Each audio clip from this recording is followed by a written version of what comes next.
What's up, everyone? Kevin Allen here, aka the Geek from DFS Army, and we're taking a look at the 3-game DraftKings Thanksgiving Day slate, one of my favorite slates of the year. We'll get a first look, we'll go over the games, and we'll put a little first look lineup together. Let's do this.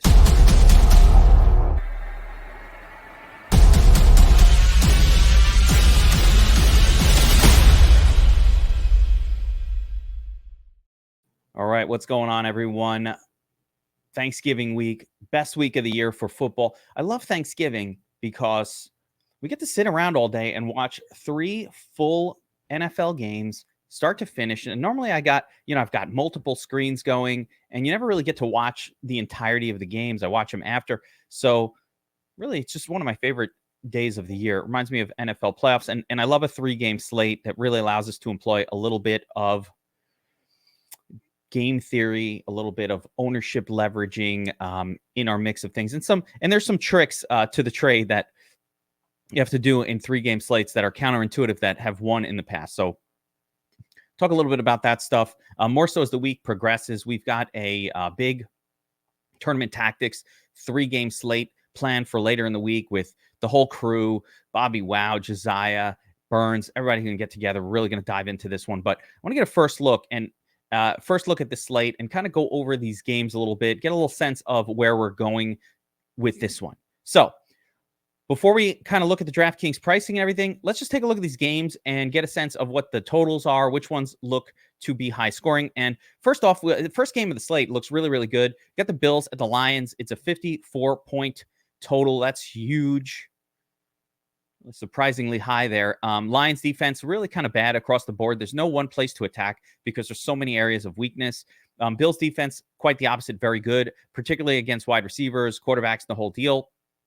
So, but, we just saw last week that, Brissett had a nice game against them. Amari Cooper absolutely smashed. So, defense, it only matters as much as it matters. Lions at home have been particularly a great team to target in these kind of games because they play a little better. They're not likely to sort of give up at home. They're more likely to be in it and hopefully keep their opponent at least a little bit pressure on. Now, one interesting thing of note in this one for me is just I've been thinking about Josh Allen and kind of rewatching the game from this past week where he kind of disappointed. And it was a lot of just, kicking field goals. They were moving the football, kicking field goals. But one thing I definitely noticed is, and this has been a trend with running quarterbacks, that, after they get an injury, they sort of get a little more conservative with running around like crazy. So I don't know if we saw a little bit of that with Josh Allen last week, where for the last couple of weeks after that elbow, we're seeing a little more Devin Singletary. It also reminded me that Devin Singletary had an incredible run to end the season last year, where he had gone from pretty much what he was doing all year this year, kind of a meh piece, to, a really useful fantasy asset. So imagine if that happens here and we get a run of Devin Singletary. So I'm keeping them in mind on this game. But this game is clearly standing out at a 54-point total as the game of the slate to kind of target for high fantasy production.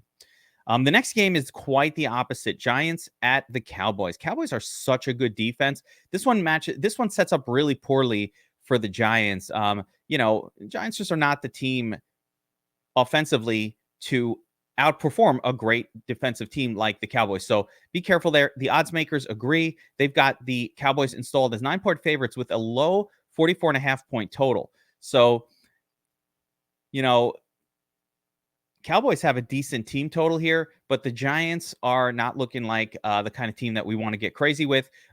Wan'Dale Robinson got a ton of targets last week, so we have to keep some of these players in mind at the lower end. But this might be a spot where we think, even though Barkley might be the best running back, the raw running back on the slate, maybe it's not the best spot to pay up. Finally, we've got sort of a low-scoring but potentially close game here with the Patriots at the Vikings. Patriots are a very solid defensive team. Let's get a look here at our notes. And they're particularly good against the run, allowing 6.5 fewer points per game to the position than mean expectations. They're good against wide receivers as well. So just the Patriots have been a really solid defense overall, whereas the Vikings have not been particularly good against quarterbacks or wide receivers. Patriots say, we don't care. We don't have those positions on our team. We just run the football. Vikings have been okay against running backs until the Dallas game where the Dallas just ran all over them. So look for a run-heavy approach here from the Patriots, and probably a passing heavier approach from the Vikings, which does set up for some interesting spots. So let's jump over to the DraftKings screen and start to go through the positions and see what we can piece together here. Now, before I really even dive into this, I just want to mention, you see scrolling below me, it is Thanksgiving week. And of course, at DFS Army, we've got some promos going. And it's essentially the biggest promotion we do all year, the Black Friday promotion. It gets you 50% off your first month of DFS Army VIP. It's normally $69.99. It covers everything we do all across all the sports, the Domination Station Optimizer, our Discord, even our Prize Picks tools. Everything we do is covered in VIP. You get 50% off. It's normally $69.99. So $35, you get a month of VIP. Make sure to check that out. Go to dfsarmy.com and get that going. We've also got a bunch of promotions going on our Twitter page at DFS Army. This week, we got passes, we got logo prizes, we got promo codes, all kinds of crazy stuff on our social media at DFS Army on Twitter. So if you have that, make sure you're following the at DFS Army account and participate in all these giveaways. We're going to be giving away swag, hats, shirts, free months, all kinds of good stuff. So if you are not subscribed, or even if you are, make sure you're checking out our social media stuff and following along. Get some free stuff. Good times. Thanksgiving. What? All right. So taking a look at the quarterback position on DraftKings, let's just take a look at the salaries. And you see here, we've got Josh Allen kind of price hiked at $8K compared to Dak, who's second up on the board at 6,200. And this makes sense because these are the two high-scoring games of the slate. These are the two teams with the highest team projections. Kirk Cousins coming in third here at 5,600. Kirk Cousins has not really had those big games, but he's been yeoman-like on the season, is the best way I can say it. You know, it kind of tops out around 24 fantasy points, which is fine if no one else is doing well, but this isn't the best spot for that. Again, we saw that New England defense very good just across the board, but you know, we can't be scared, overly worried about those kind of things in a two-gamer. The biggest thing for me with Kirk Cousins is, if you're playing him, I need to stack him with two of his guys because that's how he's going to get there. New England being very good against running backs means that there is a good chance that Jefferson and TJ Hawkinson kind of combo could really work here. And it is TJ Hawkinson coming in as his sort of WR2, as we'll see later. Daniel Jones does it a little bit with his legs, and that always makes him, I guess, somewhat interesting. Looks like got 50 rushing yards this past week. Had a big game. Really big game, 341 yards passing. But again, that was against the Lions. We kind of knew you always want to play everybody against the Lions, and it worked out with Daniel Jones as well. Wild stuff. But as far as this slate goes, this is a tougher matchup at Dallas, a really tough matchup. So I'm going to proceed with extreme caution on Jones. Jared Goff is another one where, you know, he's had a couple big games this year, but this is not a good matchup to shine in, so to speak. I mean, his wins, the big games, that Seattle game was crazy. Loved it. But they've been running the ball a little bit more. I guess if you think about Detroit, if they had just passed for a bunch of those touchdowns, I guess, you know, that's why I only got a 6 last week. But they're really leaning on the run heavy, and this is a very, very, very difficult matchup for him. But I like the game total, and so I don't know that I'm going to be on too much Jared Goff here. But in the 3-game slate, I guess everybody's somewhat in play. But for starters here, I'm going to plug in Josh Allen. I know it's obvious, but so what? Josh Allen, if we think about Josh Allen, again, if we throw away this past week, which was legitimately a weird one, right? They basically just kick field goals. They would get to the red zone, they'd get to within 20, and they would just not complete the drives, or they would run for a touchdown. Like Singletary got, I think, 2, and then it was just field goals. And, you know, weird games happen like that. But Josh Allen was doing his thing in this game. He was moving the football with his arm as much as they needed to. It was just a weird game. It's a weird game. My one concern with Allen, again, was we didn't see as much of the running stuff as we normally do. The team got ahead, and he kind of like played it a little more conservative as far as running around, just a smidge. Now, I think Thanksgiving and the spotlight might, you know, hype him up to not worry too much. But we have seen quarterbacks that after they get injured, they get a little more conservative, these running quarterbacks. We're going to see it with Kyler Murray tonight, even if he plays. The guy's probably not going to have a good game because, he's injured. And these running quarterbacks don't have good games when they're injured. Lamar Jackson, whenever he's gotten hurt, it just starts to be bad. So this is a consistent thing with the running quarterbacks. They really get a little more conservative after an injury. It like reminds them of their mortality, and they just get nervous. So we'll see what happens here. But if there had to be any sort of argument against Josh Allen being the highest scorer, that would be it. Because if you think about it on the surface, again, Allen averaging, and we'll just go back to this, averaging 27.6 fantasy points per game. Like, he's just crushing the competition. He's so far ahead of these other quarterbacks. They're going to have to do something well beyond their mean expectations, with Allen really disappointing in order to flip it around and make some other quarterback be the best quarterback on the slate. It could happen, but it probably takes a disappointing game from Allen. He only puts up 24. If that happens, and one of these other, like Dak could get to 24, Cousins, Jones, any one of these other ones can get in that zone. I don't think these other quarterbacks have a lot of 35-point upside to them. So Allen clearly with the highest ceiling by far, but he'll also be the highest owned. So, we'll keep that in mind. All right, let's shift over to the running back position here. At the top of the list, we got Saquon Barkley, who has a brutal matchup. Similarly, Dalvin Cook has a brutal matchup. So the first question on the slate is really, how do you deal with these two running backs? They're both the obvious, quote unquote, best actual kind of running backs on the slate in a lot of ways. But they also both come with a massive price tag and horrible matchups. So I'm going to proceed with caution with those two, and I don't think they make my initial lineup. Tony Pollard, wow, right? Game of the year this past week. He did it all via the pass. Very impressive, 40 fantasy points. I'm super happy that we got onto Tony Pollard late at DFS Army. That was a huge one. He wound up, I actually liked that Zeke Elliott was starting. The running back position was overall so gross this week that, Pollard, even sort of back in his original role, had some interest. But then the coach said, hey, we're going to ease Zeke Elliott back in there, which really was the key to letting us know that Tony Pollard was kind of still going to be the guy. So what's going to happen after the short week? Will he be the guy again?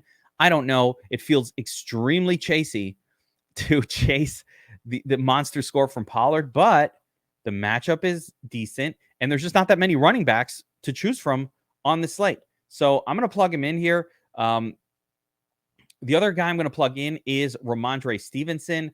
Taking a look at Ramondre, again, he sort of maintained. He had the exact same stat line in terms of carries and targets as what Pollard did. And, 15 carries against the Jets. Jets are a great defensive team against the running back, and the Jets did their job this past week, really defensively. It was the offense that stunk.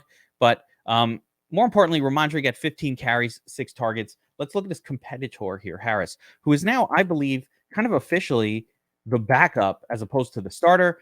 Harris gets 8 carries, 2 targets. So, again, it's about 25% or 30% of the work that Stevenson got. So Stevenson kind of being treated as the key guy here. And I like that.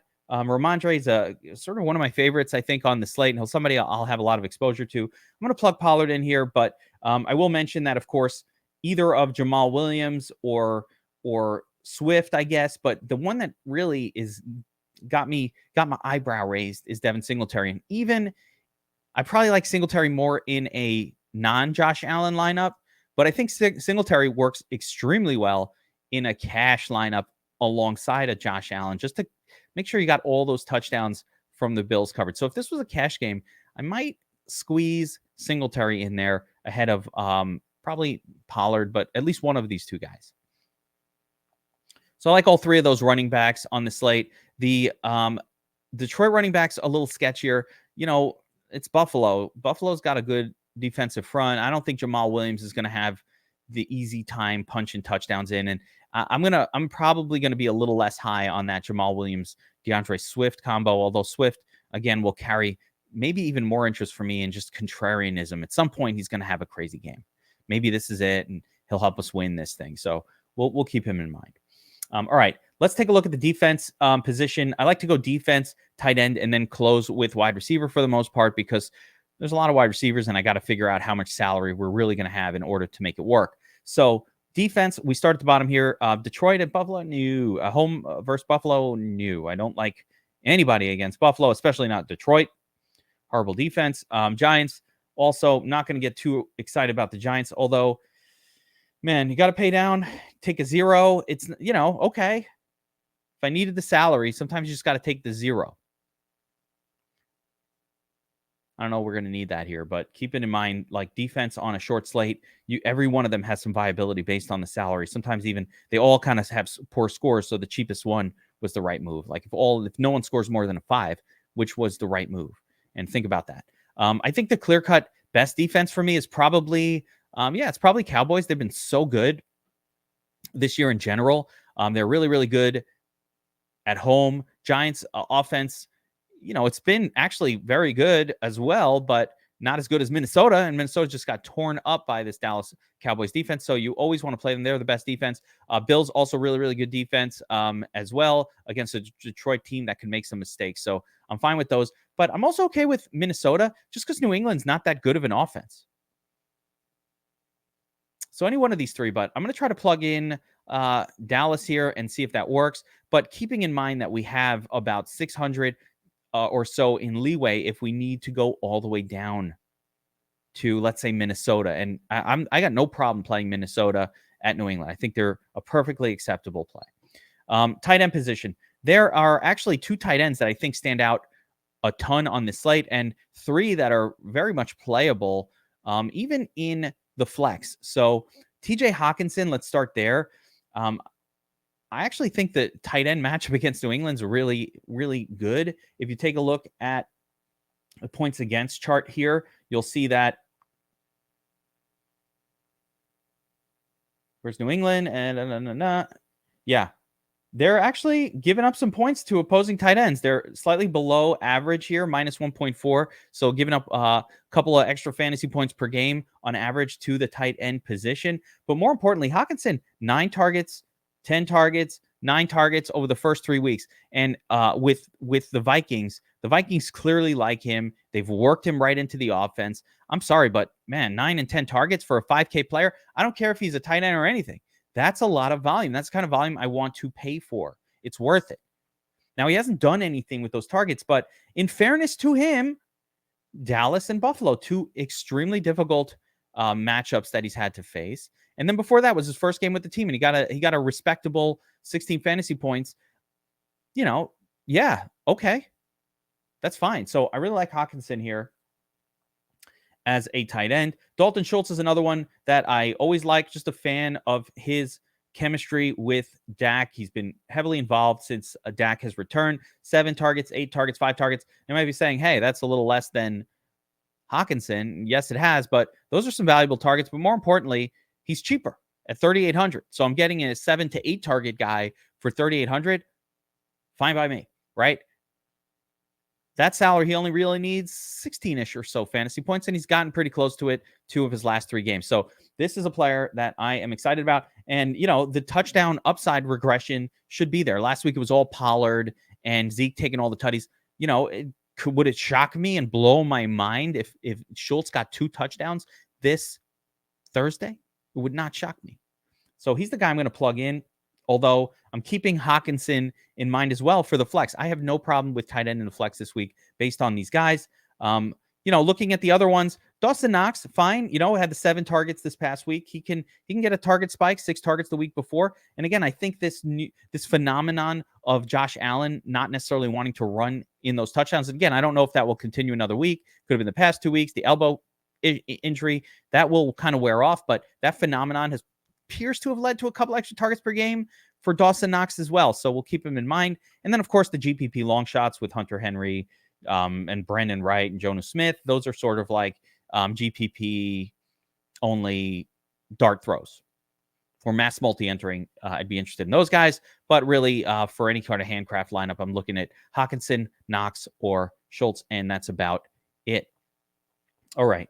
So we've crafted most of our lineup here. We've got 5,375 left, average remaining. So we're going to have to find some sub 5K bargains to put this whole thing together. But let's just get a look at the wide receiver position overall for this slate. Justin Jefferson at the top, always a good play. New England, very, very good against wide receivers, limiting opposing fantasy points in general. But Justin Jefferson's a beast, and you can always play him. Same thing with Diggs. Probably a great pairing with Josh Allen. Stephon Diggs at 8K is a little less, I feel like, than he's been priced. Yeah, he's been a little above that. So they always do price the players down a little bit for the Thanksgiving slate. Note that Jefferson has been about a 9K player. Got him down a little bit here. And the prime reason they're doing that is with just 3 games, they have to make the players a little more affordable because there's not enough turds to like make lineups diverse. So what they do for these shorter ones, and they do this in the playoffs too, is they kind of lower the salaries a little bit compared to what they normally would be at some position groups to make it work. And it appears that they did that here primarily at wide receiver because the quarterback is pretty close to price where he normally, a couple hundred less as well. Maybe they did sort of like a 10 or 15% like slash of salaries. I would have also thought that maybe Pollard and Stevenson would have gotten a price hike after what they did last week. So maybe this is their way of saying we didn't hike it. I don't know. But Stephon Diggs, reasonable price. CeeDee Lamb, disappointing game last week because they ran it completely. Wow, what a dud for a guy who was chalk. Ain't that the way it goes, right? And he's at 7,100, so interesting play. Amon-Ra St. Brown here. So we've already got Josh Allen in this lineup, and kind of the way I want to build it, I want to correlate a little bit here. So I'm going to go with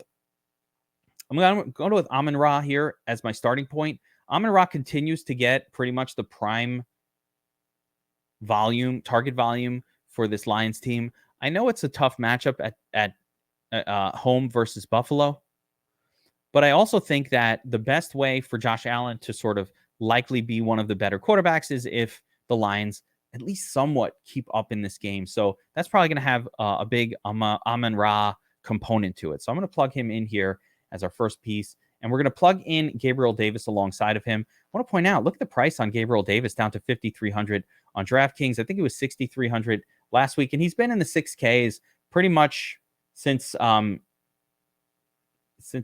his return from injury, I guess. Was he injured? I felt like he was, but he's been in 6K range for a while. So I like him a lot better at 5,300 because it's cheaper. He still gets some targets. This is the kind of guy that can pop one off on a Thanksgiving slate or any time. We know what he can do. He's just a talented wide receiver. So 5,300 pairs up nicely with Josh Allen. Why not?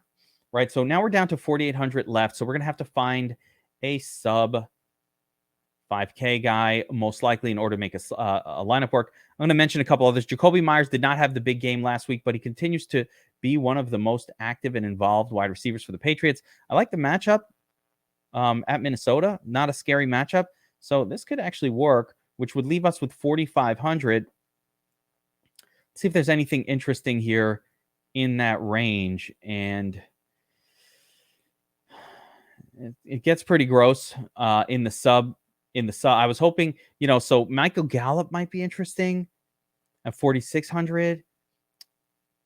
Look at the wide receivers because there's nothing at running back that I'm not going to be super interested in. It's funny, Jameson Williams might be back this week, but I don't trust it the first week. Michael Gallup at this price could be interesting. And remember, we have a 600 that in mind if we need it. Isaiah McKenzie down here at 4K, just not getting much work. He had the one carry, I think, the past week, so he can always score a touchdown, but he just does not get a lot of work. Khalif Raymond, again, just a mediocre play here. He'll probably be in my GPP mix this week, and it just gets worse from here. DJ Shark returned again, deep play guy. Kenny Golladay not doing much, so yeah, Tom Kennedy. There are some super punts here that we can get to later, but I think the play here is to test out how we look with a different defense. 4,800 gets us up to Wan'Dale Robinson. Not bad. 13 targets last week.